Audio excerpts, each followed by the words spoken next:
আপনি কি কখনো কোনো জলের ধারা দেখেছেন? তার সামনে যতই মাটি থাকুক না কেন, যতই কাদা থাকুক না কেন, যখন এই জলের ধারা বইতে আরম্ভ করে দেয়, তখন এই কাদাকে নিজেই ধুয়ে নিয়ে যায়। ওই কাদাকে ধুয়ে দেয় এবং নিজের পথ নিজেই তৈরি করে নেয়। তাহলে আপনিও এরকম জলের মতো হয়ে উঠুন। যদি হয়ে উঠতে পারেন, তাহলে নিজের মনের, নিজের ভাবনার, নিজের জীবনের যত অনাবশ্যক তত্ত্ব আছে, অনুপযোগী অংশ রয়েছে, অর্থাৎ অপরিষ্কার অংশ রয়েছে, তা নিজে থেকেই নির্মল হয়ে উঠবে। আর যেরকম জলের ধারা কখনো থেমে থাকে না, সব সময় বয়ে চলে, সেইভাবে আপনিও কখনোই থামবেন না। সবসময় বয়ে চলুন, এগোতে থাকুন। পথে যদি অনেক বিপদ আসে, সমস্যা আসে, থামবেন না, তার উপর নিরন্তর প্রহার করুন, নিরন্তর প্রয়াস করুন আর অগ্রসর হন। আপনি ভেবে দেখুন, এই জলের ধারা কখনো থেমে থাকে না, সবসময় বয়ে চলে, বিপদের সম্মুখীন হয়ে তাকে সাথে বয়ে নিয়ে চলে। সেই জন্য জলের ধারা, প্রবাহমান এই ধারা, এর থেকে কখনো দুর্গন্ধ আসে না, এতে কখনো ময়লা জমতে পারে না, বরং পালিত হয় সুন্দর প্রাণবন্ত জীবজন্তু, যেমন সুন্দর ছোট মাছ। তাই আপনিও এটাই করুন, কখনো থামবেন না, শুধু চলতে থাকুন, জলের ধারার মতো বইতে থাকুন। আপনি আপনার লক্ষ্য অবশ্যই খুঁজে পাবেন, আর তার সাথে নিজের অন্তরের যে মালিন্য রয়েছে, তা আপনি নিজেই নিজের থেকে দূরে করে দেবেন। তাহলে আসুন আর আমার সাথে ভালোবেসে বলুন, রাধা রাধা। সময়, জীবন, কাল। দেখতে গেলে এই তিনটি শব্দ একটি শব্দেরই সমার্থক শব্দ মনে হয়, কিন্তু এই শব্দগুলির অর্থ কি সমান? কখনোই নয়।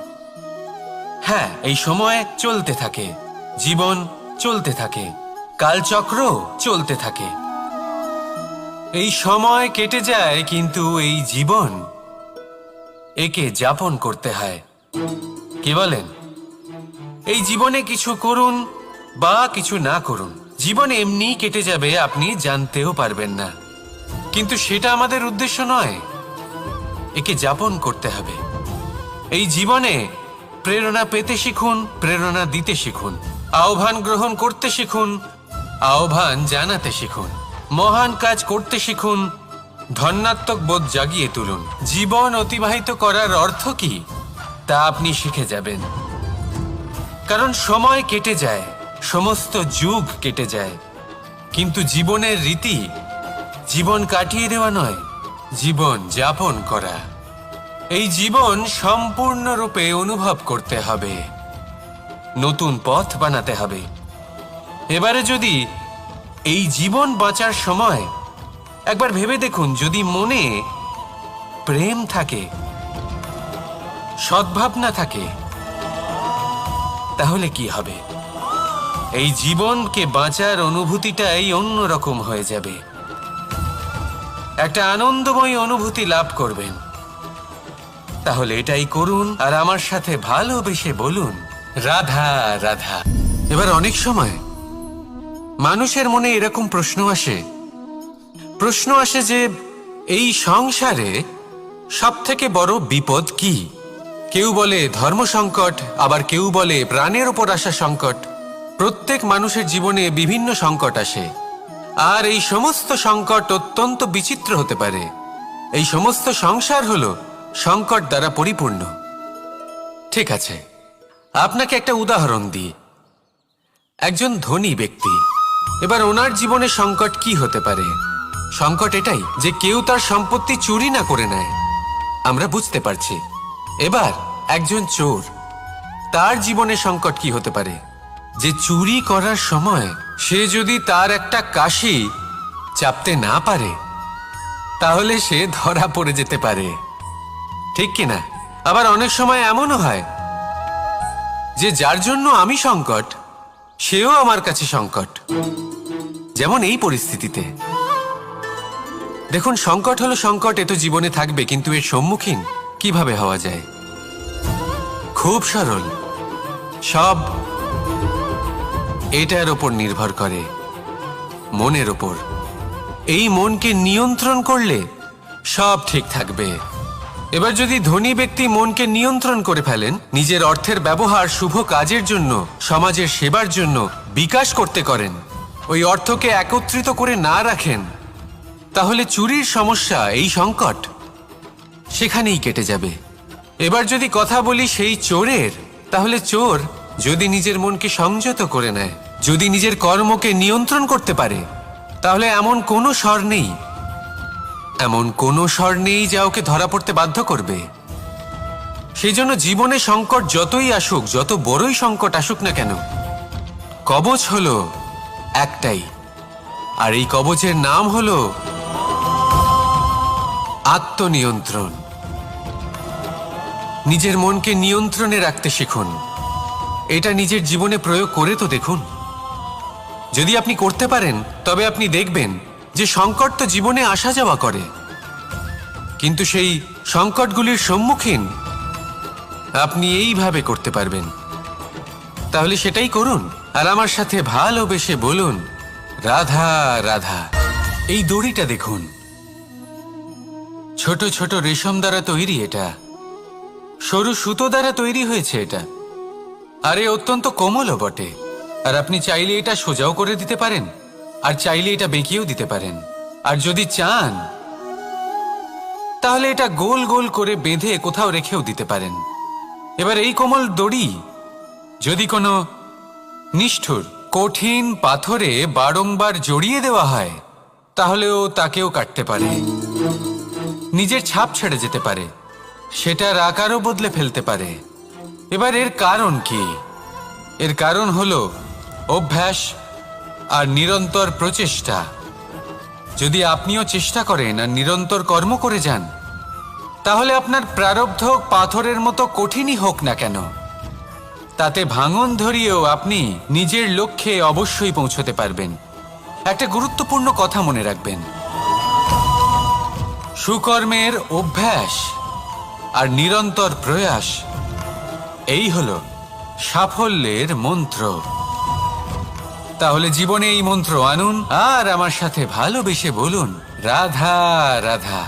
বসন্ত ঋতু, এই সময় মন আনন্দে ভরে থাকে। এমন মনে হয় যেন আমরা আকাশে বিচরণ করতে চলে যাই, কিন্তু সেটা তো সম্ভব নয়। সেই জন্য হয়তো আমরা ঘুড়ি ওড়াই, এই ঘুড়িকে নিজেদের প্রতিরূপ মনে করে। এবার অনেক মানুষ আছেন যারা ঘুড়ি ওড়ান, কিন্তু এই কর্মের সারমর্ম কি সেটা কজন বুঝতে পারেন? আপনি এটা মনে করুন যে আপনি হলেন সেই ঘুড়ি, আর এই সুতো যিনি ধরে রয়েছেন তিনি হলেন পরমাত্মা। আর এই সুতো যেখান থেকে শুরু হয়, সেই লাটাই হলো আমাদের কর্মচক্র। এবার আপনি নিজেই অনুমান করুন যে এই উড়ান কার ওপর নির্ভরশীল, পরমাত্মার ওপর আর আপনার কর্মের ওপর।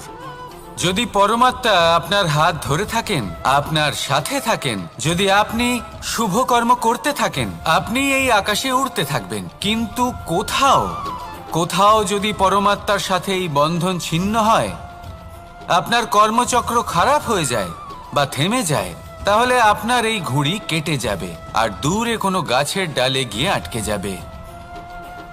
তাই শুধুমাত্র ঘুড়ি ওড়াবেন না, তার থেকে শিখুন, পরমাত্মার সাহচর্যে থাকুন, সবসময় শুভ কর্ম করতে থাকুন, আর সবসময় এই আকাশে উড়তে থাকুন। আসুন আর আমার সাথে ভালোবেসে বলুন, রাত। পিতা আর পুত্রের সম্পর্ক অত্যন্ত মধুর হয়ে থাকে। পিতা স্বপ্ন দেখেন, তাকে পূর্ণ করার সকল সম্ভাব্য চেষ্টা করেন, কিন্তু তাও অনেক সময় ওনার স্বপ্ন অপূর্ণ থেকে যায়। তখন পিতা ভাবেন যে স্বপ্ন উনি পূর্ণ করতে পারেননি, ওনার সন্তান তা অবশ্যই পূরণ করবে। যে স্থানে উনি কখনো পৌঁছতে পারেননি, সেই স্থানে ওনার পুত্র অবশ্যই পৌঁছবে। পিতা নিজের সন্তানের ভবিষ্যৎ নিয়ে সেই স্বপ্ন দেখেন, আর যখন সেই সন্তান সামনে এগোতে থাকে, তখন তার দুঃখ হয় না, বরং গর্ব হয়। ওনার ভালো লাগে এটা দেখে যে ওনার সন্তান অনেক উন্নতি করছে। কিন্তু যখন সন্তান নিজের অভিভাবকের শক্তি দেখে, তার যশ দেখে হিংসা করতে থাকে, সমস্যা সেইখানেই শুরু হয়। সেই জন্য সকল সন্তানকে এটা মনে রাখতে হবে, দেখুন, পুত্র হবার সুবাদে, এক সন্তান হবার সুবাদে এটা হলো আপনার অধিকার যে আপনি আপনার পিতার থেকে বেশি উন্নতি করবেন। আপনার পিতাও এটাই চান, কিন্তু সুস্থভাবে এটা করুন। একটা রেখা টেনে নিন যাতে আপনি তাতে এগোতে পারেন আর আপনার পিতার তাতে গর্ববোধ হয়, আর সেই বিষয়ে দুঃখ না হয় যে আমার সন্তান আমাকেই ছোট করার চেষ্টা করছে। ইতিহাস সাক্ষী রয়েছে, যে মানুষ অন্য কাউকে ছোট করার চেষ্টা করেছেন সেই মানুষই ছোট হয়ে গেছেন। আর আমার মনে হয় না আপনি এটা চান, কারণ কোনো একদিন আপনিও কারোর পিতা হবেন। আসুন আমার সাথে ভালোবেসে বলুন, রাধা রাধা। আমাদের মনে যখন কোনো প্রশ্ন ওঠে, কোনো দ্বন্দ্ব জাগে, তখন আমরা যাই আমাদের গুরুর কাছে, আমাদের আরাধ্যের কাছে গিয়ে জিজ্ঞেস করি। এইভাবেই একদিন আমি পৌঁছলাম আমার আরাধ্যের কাছে, আমার মহাদেবের কাছে, আর ওনাকে প্রশ্ন করলাম যে মহাদেব, জীবনে আনন্দ পাওয়ার, উৎসব পালনের, প্রেম ভাগ করে নেবার, জীবনকে উপভোগ করে নেওয়ার সর্বশ্রেষ্ঠ সময় কোনটা?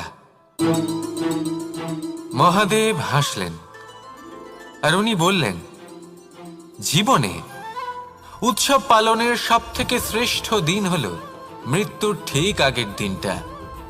প্রেম ভাগ করে নেওয়ার সব থেকে শ্রেষ্ঠ মুহূর্ত হলো মৃত্যুর ঠিক আগের মুহূর্ত। জীবনকে উপভোগ করে নেওয়ার সর্বশ্রেষ্ঠ প্রহর হলো মৃত্যুর এক প্রহর পূর্বে। তখন আমি চমকে গেলাম। আমি বললাম, কিন্তু মহাদেব, মৃত্যু তো অনিশ্চিত, আমরা জানিও না কবে আমাদের মৃত্যু হবে। মহাদেব আবার হাসলেন। উনি বললেন যে যদি আমরা এভাবে জীবন কাটাই যে আমরা জীবনের প্রত্যেক দিন, প্রত্যেক মুহূর্ত, প্রত্যেক প্রহর শেষ বলে মনে করি, তাহলে আমাদের সমস্ত জীবন আনন্দের সাথেই অতিবাহিত হবে। কি বলেন? তাহলে আপনিও এই কথা মনে রাখুন আর আমার সাথে ভালোবেসে বলুন, রাধা রাধা। সাথী। সাথী এই শব্দটির ব্যাখ্যা কে কিভাবে করে? মিত্র, সখা, বন্ধু, কিন্তু অর্থ একটাই। তিনি যিনি আপনার সঙ্গী হন আর তিনি যার সাথী আপনি হন। এবার সব থেকে বড় প্রশ্ন হলো এটাই যে তিনি কে হতে পারেন যাকে আপনি আপনার সাথী বলে মেনে নিতে পারেন, নিজের সখা, নিজের মিত্র, নিজের বন্ধু মেনে নিতে পারেন। আপনার সাথী হলেন তিনি যিনি দুঃখের সময় আপনার পাশে থাকবেন, আপনার হাত ধরে থাকবেন।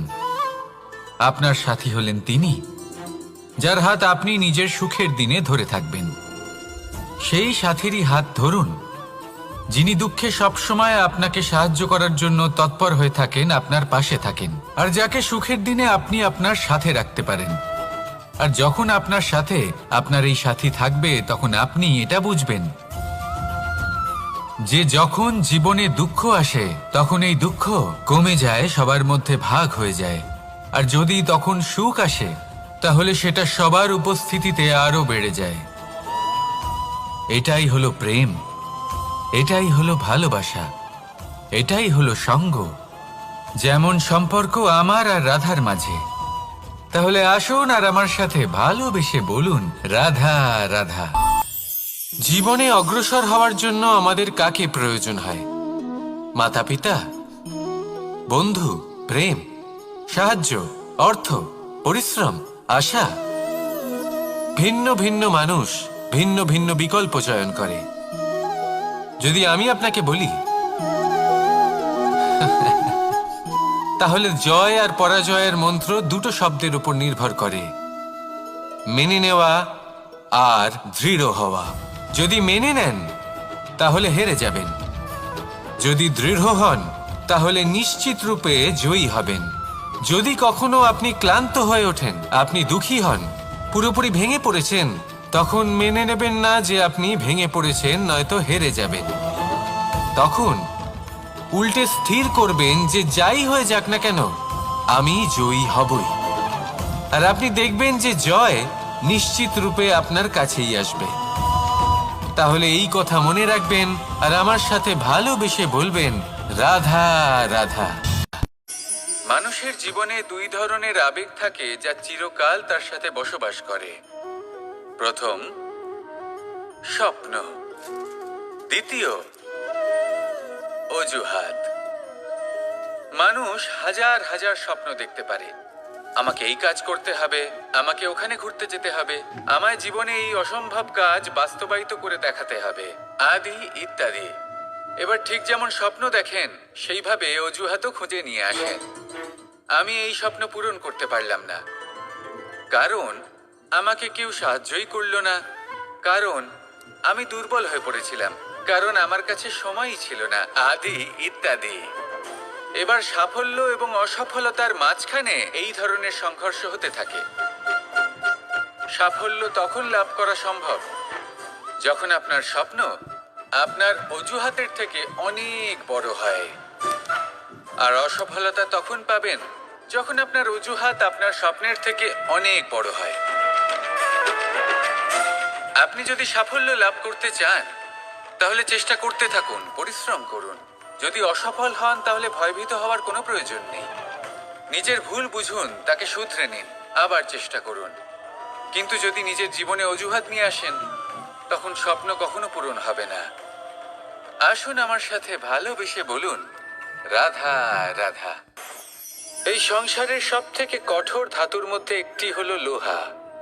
লোহা দিয়ে আমরা অনেক অস্ত্র শস্ত্র লাভ করি, অনেক বস্তুও লাভ করি। এবার এই লোহাকে কাটার জন্য, একে কোনো আকার দেওয়ার জন্য কি প্রয়োগ করতে হয়? লোহা। এবার এই কথাটা আমরা সকলেই জানি যে লোহার দ্বারাই লোহাকে কাটতে হয়। এবার এই কথা আমি আপনাকে কেন বলছি? এরপরে খুব বড় একটা প্রশ্ন আসে যা খুব বড় শিক্ষা দিয়ে যায়। এটা কেন হয় যে আমরা একটা লোহা দিয়ে একটা লোহাতে আঘাত করছি, কিন্তু যে লোহা দ্বারা আঘাত করছি তার আকার বদলাচ্ছে না, যার ওপর প্রহার করছি তার আকার বদলাচ্ছে? এতে পার্থক্যটা কোথায়? পার্থক্য হলো তাপমাত্রার। দেখুন, যে লোহাকে আমরা কাটতে চাই তার তাপমাত্রা বাড়াতে হয়, তাকে গরম করতে হয়। আর যে লোহা দ্বারা আমরা আঘাত করতে চলেছি সেই লোহা আমাদের ঠান্ডা রাখতে হয়। অর্থাৎ ঠান্ডা লোহা গরম লোহাকে কেটে দেয়। এবার এই শিক্ষা কি আমাদের জীবনে যথেষ্ট নয়? আমাদের জীবনে অনেক সমস্যা আসতে পারে, কিন্তু আমাদের এই বিষয়ে বিশেষ খেয়াল রাখতে হবে যে আমাদের মনকে আমরা যেন ঠান্ডা রাখি, এই মস্তিষ্ককে শান্ত রাখতে হবে। যদি আমরা ক্রোধ বা ঈর্ষার আগুনে জ্বলতে থাকি, বিদ্বেষের আগুনে জ্বলতে থাকি, তাহলে আমরাও সেই লোহার মতোই হয়ে যাব যার তাপমাত্রা অত্যন্ত বেশি। তখন যে কেউ এসে আমাদের বিচ্ছিন্ন করে চলে যাবে। মনে রাখবেন, যিনি যত বেশি স্থির বুদ্ধির অধিকারী, যিনি হলেন সব থেকে বেশি শান্ত, তিনি হলেন সব থেকে বেশি বলশালী। তাহলে শান্ত থাকুন আর আমার সাথে ভালোবেসে বলুন, রাধা রাধা। এই সমগ্র সংসারের সব থেকে গুরুত্বপূর্ণ ব্যক্তি কে? স্বয়ং আপনি। নিজের জন্য তো বটেই, তাই না? কারণ যখন আপনি জন্মগ্রহণ করেন, নিজের চোখ খোলেন, এই সংসারে আসেন, তখনই তো এই সংসারকে আপনি দেখতে পান, অনুভব করতে পারেন। এখানকার আবেগ, এখানকার মানুষজন তখন থেকেই অনুভব করেন। যদি আপনি না থাকেন তাহলে এই সংসারের অস্তিত্ব আপনার কাছে শূন্যের সমান, তাই না? আপনি না থাকলে এই সংসারও আপনার কাছে নেই।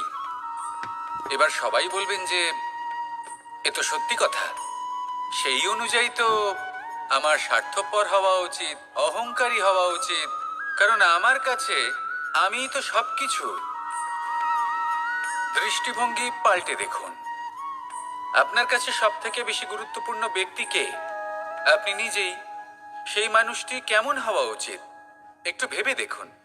সবসময় সকলকে সাহায্য করুন, একসাথে মিলে পরিশ্রম করুন, সাহায্য করুন অন্যদেরকে। এটা অতি আবশ্যক। এবং তার থেকেও বেশি গুরুত্বপূর্ণ হলো এটাই যে আপনার মনে যেন কখনো এই বিষয়ে ভয় না থাকে যে আমি আমার প্রিয়জনদের, আমার কাছের মানুষগুলিকে হারিয়ে ফেলব। এই ভয় কখনোই মনের মধ্যে থাকা উচিত নয়। যদি ভয় থাকে তাহলে থাকুক এই বিষয়ে যে সকল মানুষ আমার জীবন থেকে, আমার থেকে দূরে চলে যাচ্ছেন, তাদের বাধা দিতে দিতে আমি যেন নিজেকেই না হারিয়ে ফেলি, নিজের অস্তিত্বকেই না হারিয়ে ফেলি, নিজের ব্যক্তিত্বকে, নিজের বিচারধারাকে, নিজের করুণার শক্তি না হারাই। তাহলে এই ভয় ত্যাগ করুন আর আমার সাথে ভালোবেসে বলুন, রাধা রাধা। মানুষের দুটো রূপ রয়েছে। এক, আমাদের এই মুখ যা শুধুই চোখে দেখা যায়, আর দ্বিতীয় আমাদের এই মন যা শুধুমাত্র অন্তরাত্মা দ্বারা দেখা যায়।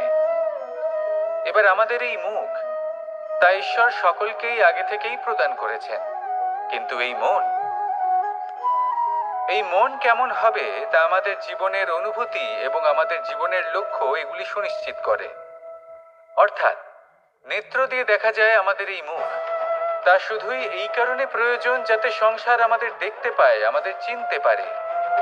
কিন্তু যদি এই সংসারে আপনি প্রকৃত অর্থে মান সম্মান লাভ করতে চান, তাহলে নিজের অন্তরাত্মাকে আপনাকে বিকশিত করতেই হবে। দেখুন, কথায় আছে এই যে অসুর, তা শারীরিকভাবে উপস্থিত নয়, তা মনের মধ্যে থাকে। যদি এই মন থেকে অসুরকে বের করে দেওয়া যায়, তাহলে শরীরে তা উপস্থিত থাকবেই না। তাই মনকে শুদ্ধ করুন আর আমার সাথে ভালোবেসে বলুন, রাধা রাধা। পরিশ্রম, এই শব্দগুলি শুনতে হয়তো ছোট মনে হয়, কিন্তু এর মূল্য অনেকটাই অধিক। এবার প্রয়াসও কিন্তু দুই ধরনের হয়। একটা প্রয়াস তাই যা আমরা নিজের মন থেকে, অন্তর থেকে সমগ্র শক্তি দিয়ে করার চেষ্টা করি। এবারে এই প্রয়াস প্রচেষ্টার নামান্তর। কিছু প্রয়াস এমনও হয় যেমন দ্রুতক্রীড়া খেলা। মানুষ বলেন, আজ একটু প্রয়াস করি, একটু দ্রুতক্রীড়া খেলেই দেখি, যদি বিজয়ী হই তবে ভালো ব্যাপার, যদি না হই তবে আর কখনো খেলবো না। এটাও কিন্তু প্রয়াস, কিন্তু এই প্রয়াস পরিশ্রম নয়। পাণ্ডবদের দেখুন, ওনারা যখন পরিশ্রম করেছিলেন তখন খাণ্ডবপ্রস্থকেও ইন্দ্রপ্রস্থ বানিয়েছিলেন। দ্রুতক্রীড়া খেললেন, সেই মুহূর্তেই ইন্দ্রপ্রস্থ হারিয়ে ফেললেন। পরিশ্রম করলেন, সগৌরবের রাজা হলেন। দ্রুতক্রীড়া খেললেন, তখন এক মুহূর্তে রাজা থেকে নিঃস্ব হয়ে গেলেন। সারমর্ম এটাই যে দ্রুতক্রীড়া কখনো কখনো আপনার মিত্র হতে পারে, কখনো সে আপনাকে বিজয়ী করতে পারে, কিন্তু প্রয়াস এবং পরিশ্রম যখন একসাথে মিলিত হয় তখন তা সর্বদাই আপনার সাথে থাকে। প্রয়াস করতে থাকুন, পরিশ্রম করতে থাকুন, আর আমার সাথে ভালোবেসে বলুন, রাধা রাধা। মানুষ কখনো কখনো সময়কে নিয়ন্ত্রণ করতে চেষ্টা করে, কখনো কখনো সময়ের গুরুত্ব বুঝতে পারে না। এটা ভাবে যে এই কিছু মুহূর্ত কেটে যাক, একে অতিবাহিত করি, তাহলে কি বা হবে, কয়েকটা মুহূর্ত মাত্র। কিন্তু তা নয়। আজকের একটা মুহূর্ত ভবিষ্যতের অনেক বড় পরিবর্তনের ভিত হতে পারে। আজকের একটা মুহূর্ত আপনার ভবিষ্যৎকে উজ্জ্বল করে তুলতে পারে। সেই জন্য ছোট ছোট মুহূর্তগুলিকে অদেখা করবেন না। সময়কে কাজে লাগান, পূর্ণরূপে কাজে লাগান। এবার যদি আপনি কাউকে সাহায্য করতে চান আর সেই কারণেই যদি থেমে থাকেন, তাহলে ঠিক আছে, কারণ আপনি কাউকে সাহায্য করে তার জীবনকে আরো ভালো করে তুলতে চাইছেন, আরো শ্রেষ্ঠ করতে চাইছেন। এই পুণ্য, এই কর্ম ফিরে আপনার কাছেই আসবে আর আপনার জীবনকে শুভ করে তুলবে। কিন্তু যদি আপনি আলস্যের কারণে থেমে থাকেন এবং কিছুই না করেন, সময় নষ্ট করেন, তাহলে কিন্তু একটাই ঘটনা ঘটবে, আপনার ভবিষ্যৎ বিপদগ্রস্ত হয়ে পড়বে, আর কিছুই নয়। সেই জন্য এটা বোঝা প্রয়োজন যে কখন থামতে হবে এবং কেন থামতে হবে। যদি আপনার থামার কারণ এবং সময় অনুচিত হয়ে থাকে, তাহলে আপনার ভবিষ্যৎ কখনোই উচিত হতে পারে না। সেই জন্য সময়কে সম্মান করুন আর পূর্ণ ব্যবহার করতে শিখুন। আর আমার সাথে ভালোবেসে বলুন, রাধা রাধা। জীবনে সবসময় সেটা হয় না যা আমরা চাই, তেমন ভাবে হয় না যেমন ভাবে আমরা চাই। এবার তাতে আমরা দুঃখ পাই, নিরাশ হয়ে পড়ি, ভাগ্যকে দোষ দিই অথবা অন্য কাউকে বা নিজেকে। কিন্তু সত্যটা কি সেটা আমাদের জানতে হবে। এই সংসার নির্মিত হয়েছে পাহাড় দ্বারা এবং পাথর দ্বারা। তাই প্রত্যেক স্থানে ছোট ছোট ছোট ছোট নুড়ি পাথর তো অবশ্যই থাকবে। এগুলো এড়িয়ে যাওয়া সম্ভব নয়, আর এই কথাটা আমরা সকলে জানি। এবার এইভাবেই আমাদের জীবনে নানান রকমের সমস্যা লেগেই থাকে। এর হাত থেকে কোনোভাবেই নিস্তার পাওয়া সম্ভব নয়। একটা সমস্যা এড়াতে যান, দ্বিতীয় চলে আসবে, দ্বিতীয় সমস্যা এড়াতে যান, তৃতীয় চলে আসবে। কিন্তু সমস্যা জীবনে থাকবেই, আর আপনাকে সাহায্য করার জন্যই থাকবে কোনো না কোনো রূপে।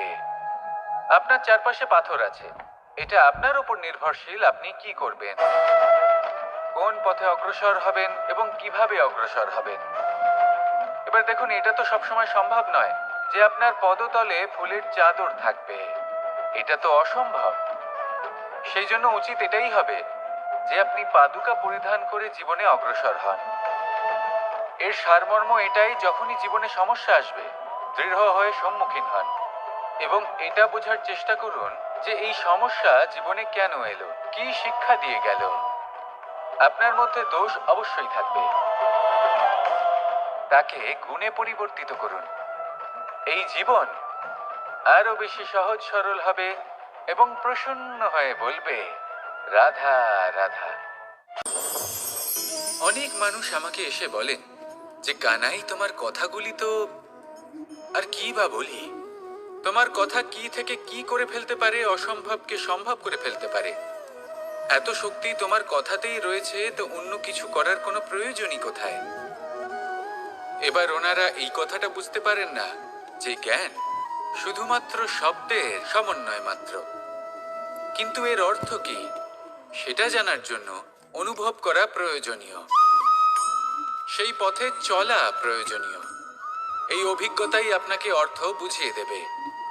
ঠিক যেমন তুমি কর্ম করতে থাকো, ফলের চিন্তা করো না, এটা শুধুই শব্দ। এর সারমর্মটা কি, এর অর্থ কি সেটা বোঝার জন্য সেই পথে আপনাকে অগ্রসর হতেই হবে, সেটা যাপন করতে হবে, কর্ম করতে হবে নিরন্তর। এটা ভাবলে হবে না যে আমি কি আমার কর্মের ফল আদৌ পাবো কিনা, তবেই আপনি এই কথার অর্থ বুঝতে পারবেন। কখনো ভেবে দেখবেন, আমাদের বাড়িতে যারা জ্যেষ্ঠ আছেন, বড় আছেন, আমরা তাদের পুজো করি, তাদের সেবা করি, আমরা তাদের চরণ স্পর্শ করি। কেন? কারণ ওনাদের কাছে আমাদের থেকে অনেক বেশি জীবনের অভিজ্ঞতা থাকে। জীবনে শুধুমাত্র জ্ঞান শোনাটা প্রয়োজনীয় নয়, তা বুঝতে পারা প্রয়োজনীয়। তা যদি যাপন করেন তবেই অভিজ্ঞতা হবে, তবেই প্রকৃত অর্থ বুঝতে পারবেন। তাহলে জ্ঞান শুধু শুনবেন না, বুঝুন, তাকে আচরণে আনুন এবং আমার সাথে ভালোবেসে বলুন, রাধা রাধা। কখনো কোনো বাগানের কোনো বৃক্ষকে দেখেছেন যেখানে সুগন্ধি ফুল থাকে, রসালো ফল থাকে? তখন মন প্রফুল্ল হয়ে ওঠে, মন থেকে সেই বৃক্ষের প্রতি ভালোবাসা জন্মায়। কিন্তু যিনি বাগানের মালিক, শুধুমাত্র তিনিই জানেন যে কিভাবে এই বৃক্ষকে আগলে রাখতে হয়, কিভাবে তার পরিচর্যা করলে এতে সুন্দর সুগন্ধি ফুল হবে, রসালো ফল হবে। কখনো কখনো প্রয়োজনের থেকে বেশি রোদ পেলে এই বৃক্ষগুলি শুকিয়ে যায়, প্রয়োজনের থেকে কম রোদ পেলেও এই বৃক্ষ কিন্তু শুকিয়ে যায়। প্রয়োজনের থেকে কম জল যদি পায়, এই বৃক্ষ শুকিয়ে যেতে পারে। প্রয়োজনের থেকে অতিরিক্ত জল যদি পায়, তখনও এই বৃক্ষের শিকড়গুলি নষ্ট হয়ে যেতে পারে। এবার এটাই কিন্তু আমাদের সংসারের সাথেও হয়। আমাদের সংসারের সকল প্রতিভাশালী ব্যক্তি, যেমন লেখক, বিচারক, প্রবক্তা, যোদ্ধা, এদের সবার ক্ষেত্রে এই কথাটাই প্রযোজ্য। যদি বেশি প্রশংসা করা হয় তাহলেও এরা হারিয়ে যাবেন। প্রয়োজনের থেকে বেশি যদি নিন্দা করা হয় তখনও তারা নত হয়ে পড়বেন। তাহলে আপনি এদের রক্ষা করুন এবং নিজেদেরও। মনে রাখবেন একটা কথা, জেনে রাখুন কখন কোন নিন্দায় আপনি লজ্জিত হবেন না, আর কখন কোন প্রশংসার দ্বারা নিজের মধ্যে অহংবোধ জাগ্রত করবেন না। এই মন সুপ্রসন্ন হয়ে বলবে, রাধা রাধা। জল এ হলো জীবনের আধার পঞ্চতত্ত্বের মধ্যে একটি, আর অত্যন্ত বিশেষ। এর থেকে অনেক বড় শিক্ষা পাওয়া যায়। এই জল গন্তব্যের বিষয়ে এর স্পষ্ট ধারণা আছে। ও জানে ওর লক্ষ্য কি, আর প্রয়াস করে ততদূর সে পৌঁছেও যায়। এটি পর্বত থেকে বয়ে নিচে নেমে আসে, নদীর সাথে সমাহিত হয়ে তার সাথে বয়ে চলে, চিরসবুজ বনানী গড়ে তোলে, প্রাণীদের তৃষ্ণা নিবারণ করে, সামনে এগিয়ে চলে, মানুষের সাথে মিলিত হয়। যারা একে বাঁধের মধ্যে বেঁধে রাখতে চেষ্টা করে, সে বন্দি দশাতেও থেকে যায়, মানুষের কল্যাণ করে।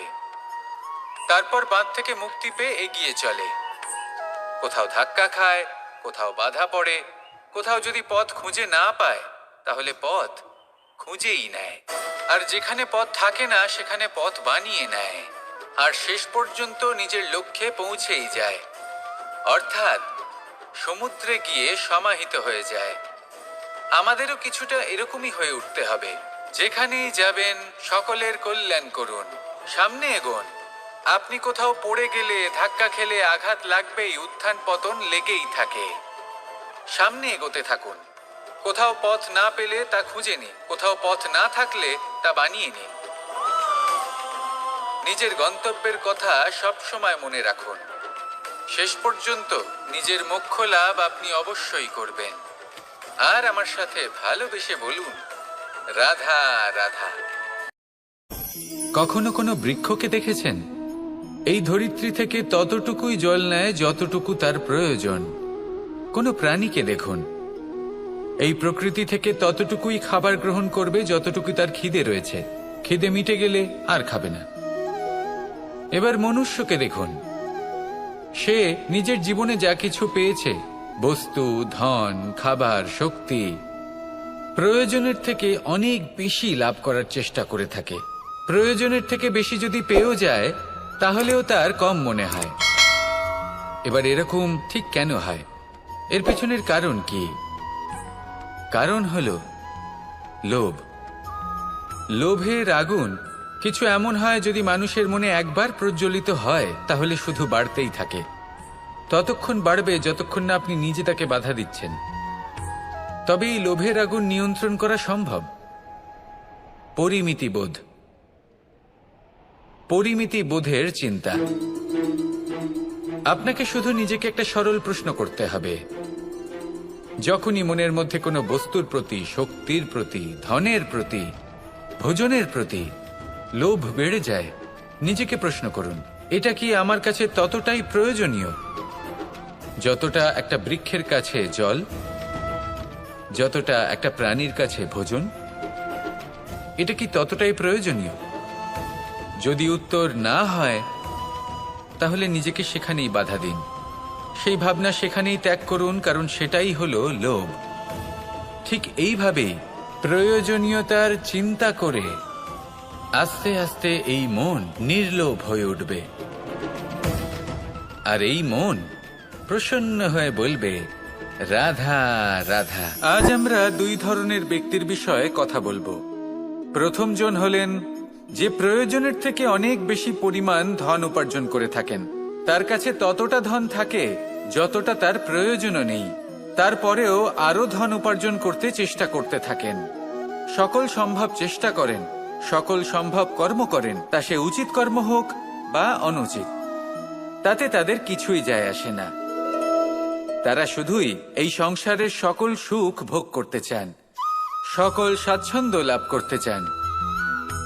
আজীবন তারা প্রচেষ্টাই করতে থাকেন। এবার এই করতে গিয়ে তারা ভারাক্রান্ত হয়ে সমস্যার সম্মুখীন হন। এনাদের সমগ্র জীবন এই চেষ্টাতেই চলে যায়, জীবন যাপন করার বদলে। অন্যদিকে আরেকজন ব্যক্তি, যিনি জানেন তার প্রয়োজন কতটুকু, আর শুধুমাত্র সেই পরিমাণ ধন অর্জন করেন। তার থেকে বেশি একটুও নয়। উনি যদি দুবেলা খেতে পান, মাথা গোজার ঠাঁই পেয়ে যান, সেটাই পর্যাপ্ত। তাতেই তিনি আনন্দে জীবন যাপন করেন, না কোনো বৃথা চিন্তা করেন, না কোনো বৃথা কষ্ট করেন। এবার আমি আপনাদের জিজ্ঞেস করব, এই দুই ব্যক্তির মধ্যে আপনি কোন ব্যক্তি হতে চাইবেন? বেশিরভাগ মানুষ এটাই বলবেন যে আমরা সেই দ্বিতীয় মানুষ হতে চাই যারা সন্তুষ্ট। কিন্তু যদি মন দিয়ে দেখেন, আপনিও সেই কর্মই করছেন যা প্রথম ব্যক্তি করেন। আপনারা সবসময় চেষ্টা করে চলেছেন, এটাও লাভ করতে হবে, ওটাও লাভ করতে হবে, আমার এটারও প্রয়োজন, ওটারও প্রয়োজন। আপনি অনেক কিছু লাভ করেছেন, কিন্তু প্রশ্ন এটাই যে আপনার কি সেই সবকিছুর প্রয়োজন রয়েছে? এর উত্তর আপনার অন্তর্মনে রয়েছে। আপনার মন জানে যে আপনার প্রয়োজন কতটুকু। সেখানে গিয়ে দেখুন। সন্তুষ্টি মানুষকে আনন্দ দেয়। মানুষ যতটা সন্তুষ্ট হবে, ততটাই সে আনন্দ লাভ করবে। এবার আপনাকে এই সিদ্ধান্ত নিতে হবে যে আপনি কখন আর কোথায় সন্তুষ্টি লাভ করবেন, কত কিছু লাভ করার পরে সন্তুষ্ট হবেন। এই উত্তর আপনি মন থেকে পাবেন। এই সমাজের চাহিদায় জড়িয়ে নিজেকে বিভ্রান্ত করবেন না। নিজের অন্তরের এই মিথ্যে অহংবোধকে প্রশ্রয় দিতে গিয়ে যদি আপনি এরকম প্রয়াস করতে থাকেন, তাহলে জীবনযাপন কখন করবেন? থেমে যান, শান্ত হয়ে যান, নিজের অন্তর্মনে নিমজ্জিত হয়ে দেখুন যে সন্তুষ্টি কোথায়। এই সন্তুষ্টি লাভ করুন। এই মন প্রসন্ন হয়ে বলবে, রাধা রাধা। আমাদের গৃহে অনেক কক্ষ রয়েছে, কিন্তু এমন কি আছে যে একটাই থাকে? আমাদের গৃহের দ্বার। এমন কেন হয়? অনেক দ্বার তো থাকতেই পারে। ভেবে দেখুন, একটা বিশাল ভবন রয়েছে, তার চতুর্দিকে অনেক দ্বার আছে। ভালোই হবে, যাতায়াত করতে সুবিধা হবে, কিন্তু এমন আমরা কেন করি না? এবার আপনি বলবেন যে এটার উত্তর তো সহজ। যতগুলো দ্বার থাকবে, ততজন দ্বারপালও থাকবে। কে কখন কোথা থেকে আসবে, কোথায় চলে যাবে, সেদিকে খেয়াল থাকবে না। চুরির সম্ভাবনাও বেড়ে যাবে। যাক, এই বিষয়ে অন্তত আপনি বোঝেন। সেই জন্য আপনার গৃহে একটাই দ্বার রয়েছে। কিন্তু আপনার মনের বিষয় কি জানেন? আপনার মনেও কি কোনো দ্বার আছে? নেই? তার মানে যে কোনো ব্যক্তি যেখান থেকে খুশি আসতে পারে, আর আপনার মনে যা খুশি প্রবেশ করিয়ে চলে যেতে পারে। কোনো বাধার সম্মুখীন না হয়ে কোনো ব্যক্তি আপনার মনে যা কিছু প্রবেশ করিয়ে চলে যাবে, তা সে আমাদের পক্ষে শুভ হোক, অশুভ হোক, বা যতই ঘাতক হোক না কেন। সেই ভাবনা হতে পারে বাসনাময়, ক্রোধে পরিপূর্ণ, মতভেদে পরিপূর্ণ, বিদ্বেষ বা অহংকারে পরিপূর্ণ, বা কোনো ব্যর্থ ভাবনা হতে পারে। বিশ্বের যে কোনো ভাবনা মনে এসে বসবাস করতে পারে। এবার মনে যা ভাবনা থাকবে, মন সেটাই অনুভব করবে। নেতিবাচক ভাবনা যদি মনে ঘর করে, মন সুখ অনুভব কি করে করবে? সেই জন্য আবশ্যক হলো মনের মাঝে ইতিবাচক সত্তার দ্বার গড়ে তোলা। অর্থাৎ কোনো ভাবনা যদি আসে এবং ইতিবাচক হয়, তাহলে তাকে মনে প্রবেশ করতে দিন। যদি তা আপনাকে আর্থিক, সামাজিক, পারিবারিক, আধ্যাত্মিক লাভ দেয়, তাহলে তাকে প্রবেশ করতে দিন। যদি না দেয়, যদি তা নেতিবাচক ভাবনা হয়, তাকে দ্বার থেকেই আবার ফিরিয়ে দিন। যত শুভ চিন্তায় থাকবে এই মন, ততই শুভ হবে আপনার জীবন। আর এই মন সুপ্রসন্ন হয়ে বলবে, রাধা রাধা। অহংকার এ হলো ছোট একটা শব্দ, কিন্তু এর প্রভাব অত্যন্ত বৃহৎ হয়ে থাকে। আর সব থেকে বড় সমস্যা হলো, মানুষ আজ অবধি বুঝতেই পারেনি যে এই অহংকারের বাস্তব রূপ কিরকম।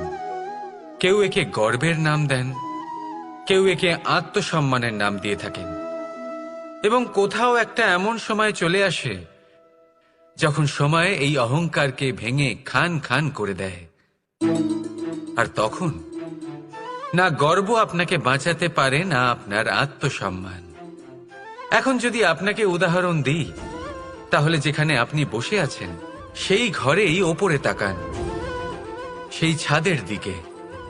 যদি এই ছাদ অহংকার করতে থাকে যে দেখো আমি তো সব থেকে উঁচু জায়গায় আছি, আমার চেয়ে ওপরে আর কেউ নেই। আমি এই ঘরে থাকা সমস্ত ব্যক্তিকে ছায়া প্রদান করি। যদি এই অহংকার এসে যায় তাহলে কি? একবার ভেবে দেখুন, যদি পরের দিন তার উপর আরো একটা তলা বানিয়ে দেওয়া হয় তাহলে কি? এই ছাদ, যার নিজের উঁচু হবার অহংকার ছিল, যে সব থেকে ওপরে ছিল, সে এবার পায়ের তলায় চলে এসছে। এটাই হয়ে থাকে। মনে কখনোই অহংকার পোষণ করবেন না। যদি মনের মধ্যে কিছু রাখতে চান তাহলে প্রেমের ভাব রাখুন, স্নেহ রাখুন। এই অহংকারকে আপনি যা ইচ্ছে নাম দিন, গর্ব হোক, আত্মসম্মান হোক, এর দ্বারা আপনার কোনোভাবেই কোনো লাভ হবে না। তাহলে এই অহংকারকে ত্যাগ করুন আর আমার সাথে ভালোবেসে বলুন, রাধা রাধা। ভগবান, প্রত্যেক কঠিন পরিস্থিতিতে এই নামই আছে যা আমাদের উপায় দিয়ে থাকে। ব্যক্তি যান, ভগবানের পুজো করেন, আরাধনা করেন, ব্রত পালন করেন, মন্দিরে যান, পুজো পাঠ করেন, ভগবানকে জাগিয়ে তোলেন। আর তারপর শুরু হয় সমস্ত প্রশ্ন। হে ভগবান, আমার সাথে এরকম কেন হচ্ছে? কেন আমারই জীবনে এত দুঃখ আছে? আমি কিভাবে এর সম্মুখীন হব? আমাকে কেন এত কষ্ট ভোগ করতে হচ্ছে? হে ভগবান, আমি কি করব? আমাকে সাহায্য করুন, কোনো রাস্তা দেখান।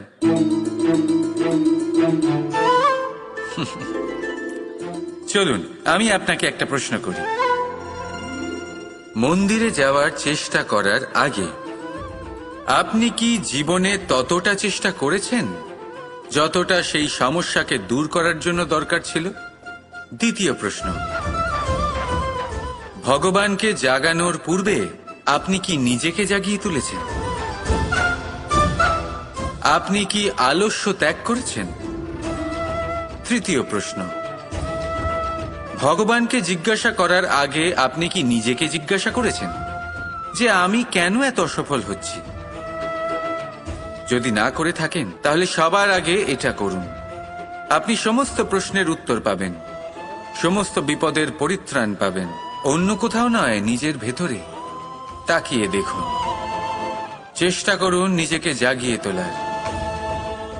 আপনি সফল অবশ্যই হবেন, কারণ এই পরমাত্মা, ওই পরমেশ্বর, ওই পরব্রহ্ম আপনার মধ্যেই তো আছে।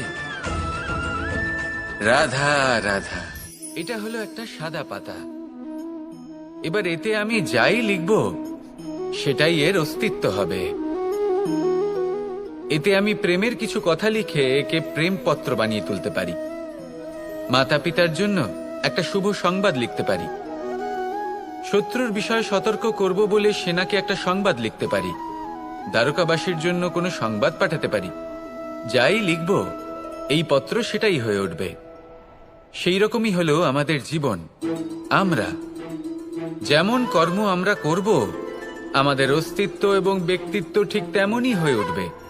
যদি আপনি একটা অসাধারণ, উজ্জ্বল এবং সম্মানজনক জীবনযাপন করতে চান, তাহলে তার একটা রহস্য আপনাকে বলি। যেমন কথন হবে, কর্ম তেমন হবে। অর্থাৎ যতটুকু বলেছেন ততটুকুই করুন, আর যতটুকু করেছেন ততটুকুই বলুন। এই একটা নিয়ম যদি আপনারা পালন করেন, তাহলে এই সংসারের সমস্ত পণ্ডিত আপনাকে অবশ্যই সম্মান করবেন। তাহলে এটাই করুন আর আমার সাথে ভালোবেসে বলুন, রাধা রাধা। আমি রথে যাত্রা করি, তাতে বারবার পথে থামি আর দেখি যে আমি অনুচিত দিকে যাচ্ছি না তো, আমি উচিত পথেই যাচ্ছি তো। কারণটা কি? কারণ হলো যাতে আমি পথভ্রষ্ট না হয়ে যাই। জীবনযাত্রাতেও এটাই প্রয়োজন। জীবনযাত্রায় ভোগ বিলাসের পথে হারিয়ে যাওয়া খুব সহজ। বারবার থেমে আপনাকে দেখতে হবে, নিজেকে কিছু প্রশ্ন করতে হবে। আমি কি আজ সেই কর্মই করছি যেটা আমি করতে চেয়েছিলাম? আমি কি আজ সেই জীবন যাপন করছি যেমন আমি যাপন করতে চেয়েছিলাম? যদি এই প্রশ্নগুলোর উত্তর হ্যাঁ হয়, তাহলে এগোতে থাকুন, নয়তো থেমে যান এবং বিচরণ করুন। মনে রাখবেন, এই সংসার অত্যন্ত জটিল আর এতে হারিয়ে যাওয়া অত্যন্ত সরল। সেই জন্য নিজে থেকে বারবার থামা এবং জীবন চিন্তন করা অত্যন্ত আবশ্যক। তাহলে সেটাই করুন আর আমার সাথে ভালোবেসে বলুন, রাধা রাধা। আমি এখানে একা এই বনে বসে আছি, বাঁশি বাজাচ্ছি। কার জন্য? কে আছেন এখানে? কেউ নেই।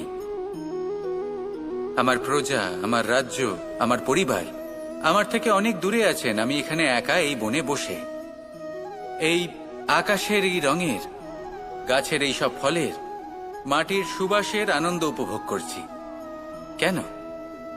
আমি হলাম দ্বারকাধীশ। এমন কি রাজকীয় বা ভৌতিক সুখ রয়েছে যে আমি ওখানে পেতে পারি না? সবকিছুই পেতে পারি, তাও এখানে বনে একা বসে আছি। কোন সুখ খুঁজে চলেছি? একা থাকার সুখ। আমরা প্রত্যেকদিন অনেক মানুষের সাথে, চিন্তাধারার সাথে, কর্মের সাথে, পরিস্থিতির সাথে, সুখ দুঃখের দ্বারা বেষ্টিত থাকি। জীবনের এই চক্রে আমরা জড়িয়ে পড়তে থাকি। যতই আমরা এই সমস্যার সমাধান করি, আমরা ততই এতে জড়িয়ে পড়ি। আমরা এতটাই জড়িয়ে পড়ি যে যখন আমরা আয়নায় নিজেদের দেখি, তখন আমরা নিজেদের চিনতেই পারি না। এমন মনে হয় যেন আমরা নিজেদের হারিয়ে ফেলেছি। সেই জন্য প্রত্যেক দিন আপনি কিছু সময় নিজের সাথে কাটান একান্তে। এটা অত্যন্ত আবশ্যক। নিজের অস্তিত্বের গভীরে গিয়ে দেখতে শিখুন, নিজেকে বুঝুন। অদ্ভুত শান্তির অনুভূতি হবে। যেমন এই বায়ু, এই বৃক্ষ, এই পুষ্প, এই নিসর্গ, এদের মতো আপনিও কখনো একলা হতে শিখুন। কখনো নিসর্গের একটা অংশ হয়ে দেখুন। এই মন প্রসন্ন হয়ে বলবে, রাধা। একবার একটা শেয়াল বনে বিচরণ করছিল। ও একটা ছোট্ট শাবক দেখতে পেল। ও ভাবলো, আজ একেই আমি খাবার হিসেবে গ্রহণ করব। আশেপাশে দেখলো কেউ দেখছে না তো, কেউ ছিল না। আর সেই শাবকের ওপর আক্রমণ করলো, যা হলো একটা ঘোর অপরাধ। বনের নিয়ম অনুসারে আপনি কখনোই শাবকের ওপর আক্রমণ করতে পারেন না। তারপর এই খবরটা যখন রাজা সিংহ জানতে পারলেন, সভার আয়োজন করলেন। কিন্তু সেখানে শেয়াল বলল, আমি তো এরকম কিছু করিনি। কিন্তু যদি আপনি এরকম বলেন, কোনো প্রমাণ দিন, এর কোনো সাক্ষী আছে? তখন রাজা সিংহ পেঁচাকে ডেকে পাঠালেন, যে সেই মুহূর্তে বৃক্ষের শাখার ওপর বসেছিল। সে সব কিছু দেখেছিল। পেঁচা সব সত্যি কথা বলল, আর শেয়ালকে মৃত্যুদণ্ড দেয়া হলো। এবার এই কাহিনী আমি আপনাকে কেন শোনালাম? কারণ মানুষও কখনো কখনো এরকম কর্ম করেন যা শিয়াল করেছে। এটা ভাবেন কেউ দেখছে না, যখন আমি অনুচিত কর্ম করতেই পারি। কিন্তু না, আপনি যাই করুন না কেন, কেউ না কেউ অবশ্যই তা দেখছে। কোনো ব্যক্তি না হলেও কোনো প্রাণী, না হলে কোনো যক্ষ বা দেব বা প্রেত। যদি এনারা কেউ না দেখেন, তাহলে ধরিত্রী মাতা দেখেন, যেখানে দাঁড়িয়ে আপনি সেই কর্ম করছেন, তাই না?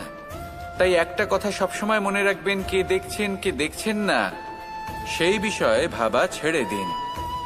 এটা খুব সহজ কথা।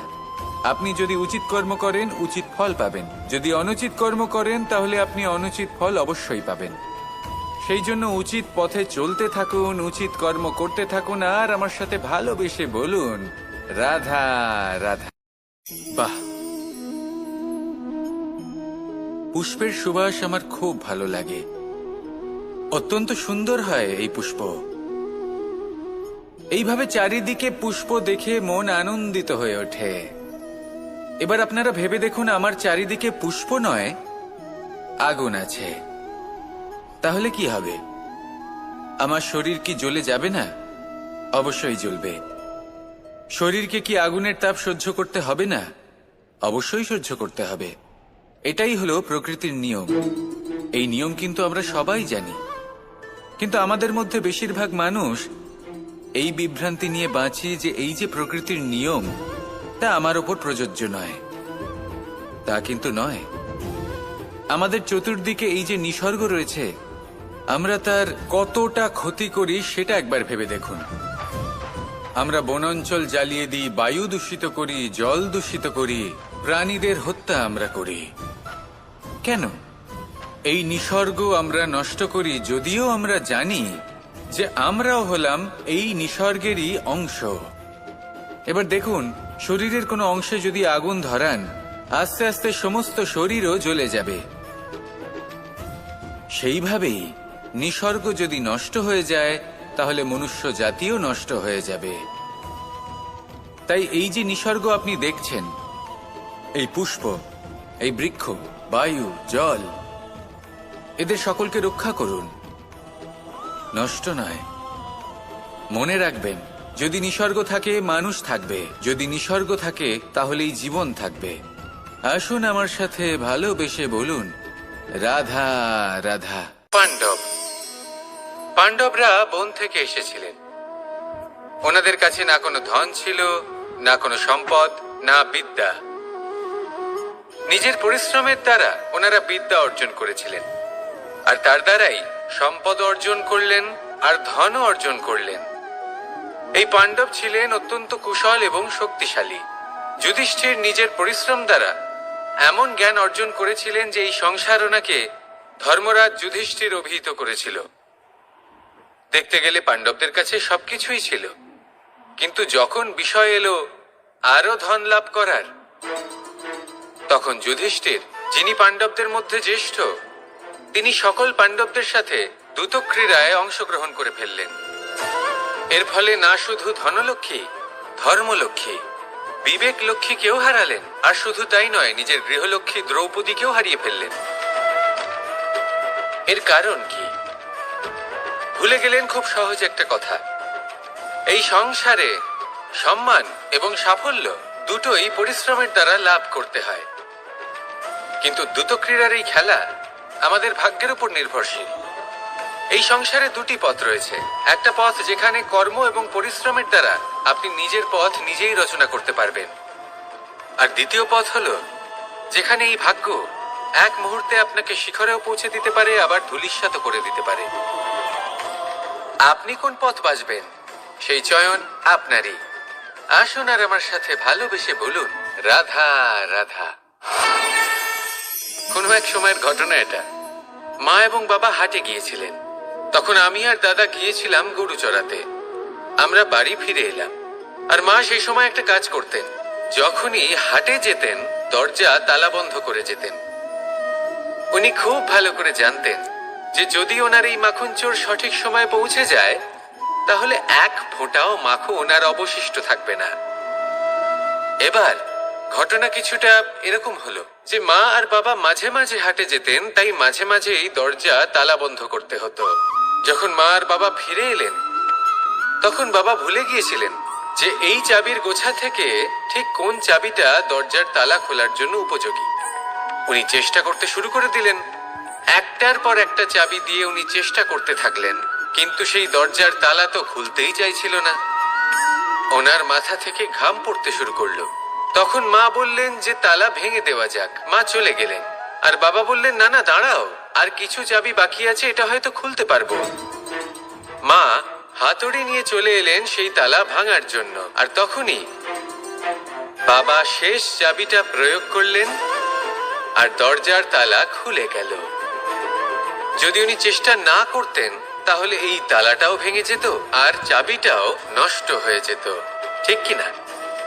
এবার এই ঘটনাটা আমি দেখেছিলাম, আর আমার মনে হলো যে কখনো কখনো এই চাবির গোছার মধ্যে থেকে শেষ চাবিটাও কিন্তু জীবনের দরজা খুলে দিতে পারে। সেজন্য আপনি যদি জীবনে সাফল্য লাভ করতে চেষ্টা করেন, নিজের লক্ষ্যে পৌঁছতে চান, তাহলে হার মানবেন না। হয়তো দেখবেন আপনার পরবর্তী প্রচেষ্টা বা এই অন্তিম প্রচেষ্টা আপনাকে সাফল্যের পথে নিয়ে গেল। তাই নিরন্তর প্রচেষ্টা করতে থাকুন, জীবনে সাফল্য লাভ করুন। যজ্ঞের আগুনকে শুভ বলে মনে করা হয়, আর সেখানেই চিতার আগুনকে অশুভ মনে করা হয়। এমনটা কেন হয়? এখানে বিষয়টা হলো লক্ষ্য, বিচার এবং সঙ্গের। যখন আমরা যজ্ঞ করি, তখন আমাদের লক্ষ্য কি হয়? পরিবেশকে আরো পবিত্র করে তোলা, ইতিবাচক করে তোলা। আমাদের লক্ষ্য শুভ হয়। তারপরে আসে বিচার, এই পরিস্থিতিতে সেই বিচার হলো অগ্নি। স্ফুলিঙ্গ থেকে তীব্র আকার ধারণ করে সমস্ত কাঠকে পুড়িয়ে দেয় এবং সুগন্ধ ছড়িয়ে দেয়। অর্থাৎ যদি আপনার লক্ষ্য শুভ হয় তাহলে তা নিজেই শুভ বিচারধারাকে আমন্ত্রণ জানায়। এই শুভ বিচার তখনই আসবে যখন আপনার সংকল্প শুভ হবে। অন্যদিকে হলো চিতার আগুন। এর লক্ষ্য কি? একটা দেহকে পরধামে পৌঁছে দেওয়া। সবার শেষে সবকিছু আপনার উপরে নির্ভরশীল যে আপনি কোনটা চয়ন করতে চান। আপনার লক্ষ্য যদি শুভ হয় তাহলে আপনার বিচার এবং সঙ্গতি আর তার পরিণাম সবই শুভ হবে। আসুন আর আমার সাথে ভালোবেসে বলুন, রাধা রাধা। এই সংসারের প্রত্যেক বস্তুর, প্রত্যেক পরিস্থিতির, প্রত্যেক আবেগের দুটি দিক আছে। এর মধ্যে পার্থক্য করা সম্ভব শুধুমাত্র দৃষ্টিভঙ্গির দ্বারা। যদি কোনো ব্যক্তি পর্বত শিখরে দাঁড়িয়ে থাকেন তাহলে উনি এটাই দেখতে পাবেন যে এই জলের ধারা সমুদ্রের দিকে বয়ে চলেছে।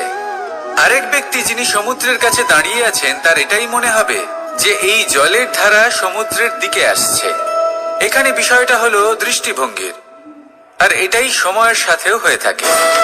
অনেক সময় মানুষ চিন্তিত হয়ে পড়েন, ত্রস্ত হয়ে পড়েন যে তার কাছে হয়তো খুব কম সময় আছে, তাতে তিনি অনেক কিছুই করতে পারবেন না, আর একটু সময় থাকলে খুব ভালো হতো।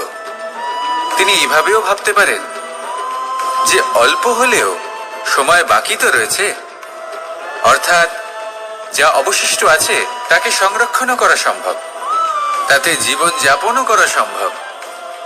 আর এটা নির্ভর করছে আপনার উপর। তাই দৃষ্টিভঙ্গি ইতিবাচক রাখুন। জীবনে দুই ধরনের আবেগ রয়েছে যার কোনো মূল্য নেই। আমার কথার অর্থ এটা নয় যে এদের কোনো গুরুত্ব নেই, গুরুত্ব যথেষ্টই রয়েছে, শুধু এদের জন্য আপনাকে কোনো মূল্য দিতে হয় না। প্রথম আবেগ হলো আনন্দ, প্রসন্নতা। এটা আপনি যে কোনো জায়গায় খুঁজে পেতে পারেন যদি আপনি খুঁজে পেতে চান। আপনি কোনো পুষ্পের সৌন্দর্য দেখে প্রসন্ন হতে পারেন। বায়ুর কারণে যখন একটি বৃক্ষ শিহরিত হয় সেটা দেখে আপনি প্রসন্ন হতে পারেন। একটা ছোট্ট শিশুর কলরব শুনেও আপনি প্রসন্ন হতে পারেন। একটা ক্রন্দনরত বালককে হাসিয়ে আপনি প্রসন্ন হতে পারেন। সবকিছু আপনার উপর নির্ভরশীল। সেখানে আরেকটি আবেগ হলো দুশ্চিন্তা। মানুষ বড়ই দুশ্চিন্তা করতে থাকে। আজ আমি এই কাজ করেছি, সেই বিষয়ে চিন্তা। আজ আমি এই কাজ করতে পারিনি, সেই বিষয়ে চিন্তা। কাল আমাকে এই কাজ করতে হবে, সেই নিয়ে চিন্তা। আমি কি সেই কাজটা করতে পারবো, সেই বিষয়েও দুশ্চিন্তা। চিন্তা সর্বত্র রয়েছে, যার জন্য মূল্য দিতে হয় না। যত চান আপনি একত্রিত করতে পারেন। একটা গুরুত্বপূর্ণ কথা মনে রাখবেন, প্রসন্নতা জীবনের একটা নতুন সূত্রপাত। সেখানে দুশ্চিন্তা হলো জীবনের চিতার সমান। এবার এই দুটি আবেগ হলো মূল্যহীন, দুটোই আপনার সামনে আছে। কোনটা চয়ন করবেন আপনি, দুশ্চিন্তা নাকি প্রসন্নতা? সিদ্ধান্ত আপনারই। আসুন আর আমার সাথে ভালোবেসে বলুন, রাধা রাধা। ধন, সম্পত্তি, এগুলো আসলে কি? এগুলো শুধু সেই মূল্য যার দ্বারা আমরা কোনো কিছু অর্জন করতে পারি। এবার এই ধনের দ্বারা এই সংসারে অনেক কিছু লাভ করা সম্ভব, কিন্তু সেই সব কিছুই শুধুমাত্র ভৌতিক বস্তুই হবে, ভৌতিক সামগ্রী, ভৌতিক সুবিধা। অর্থাৎ আপনার কাছে যতই ধন থাকুক তা আপনাকে শান্তির ঘুম এনে দিতে পারবে না, আপনাকে জীবনের বাস্তব সুখের অনুভূতি লাভ করাতে পারবে না, কারণ এগুলো ভৌতিক ধন। এই ভৌতিক বস্তুই অর্জন করাতে সক্ষম। বাস্তবিক ধন কি? যদি এই প্রশ্ন আপনার মনে আসে তাহলে তার উত্তর আমি আপনাকে দেব একটা উদাহরণের মাধ্যমে। কখনো আপনি শুনে থাকবেন যে একজন পিতা আজীবন অনিষ্ট করেন, অনর্থ করেন, খারাপ কাজ করেন শুধু ধন অর্জনের জন্য। তিনি ভাবেন যে আমি ধন অর্জন করব আর নিজের সন্তানকে একটা উজ্জ্বল ভবিষ্যৎ প্রদান করব, একটা সুখ স্বাচ্ছন্দ্যময় জীবন দান করব। এবার সন্তান যখন জন্ম লাভ করে তখন সে ভাগ্যের জোরে সেই ধন ভোগ করে। যেরকম সে পায় সেরকমই তার ব্যবহার সে করে। কখনো আপনি এটাও দেখে থাকবেন যে সেই সন্তান সমস্ত ধন নষ্ট করে ফেলে, আর সেই পিতা যিনি সমস্ত ধন সঞ্চয় করেছেন, যিনি সেই ধনের প্রভু, আজ সেই ধনের প্রহরী হয়ে রয়েছেন। এবার এরকম কেন হয়? এরকম তখনই হয় যখন সেই পিতা বুঝতেই পারেন না যে তার জীবনের আসল ধন কি।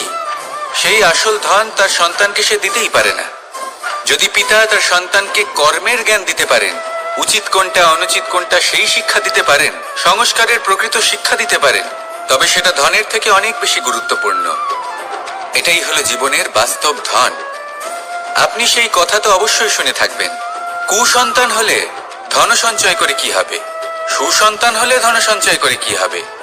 সন্তান যদি কুপুত্র হয় তাহলে সব নষ্ট করে ফেলবে, আর সন্তান যদি সুপুত্র হয় তাহলে ধন থাকুক না থাকুক সে নিজেই কর্মের পথে অগ্রসর হয়ে ধন অর্জন করবে আর নিজের জন্য এক উজ্জ্বল ভবিষ্যৎ গড়ে তুলবে। তাই সন্তানকে সম্পদ দেওয়ার আগে কর্মের জ্ঞান দান করুন, সুশিক্ষা দিন, কারণ এটাই হলো জীবনের প্রকৃত ধন। আসুন আর আমার সাথে ভালোবেসে বলুন, রাধা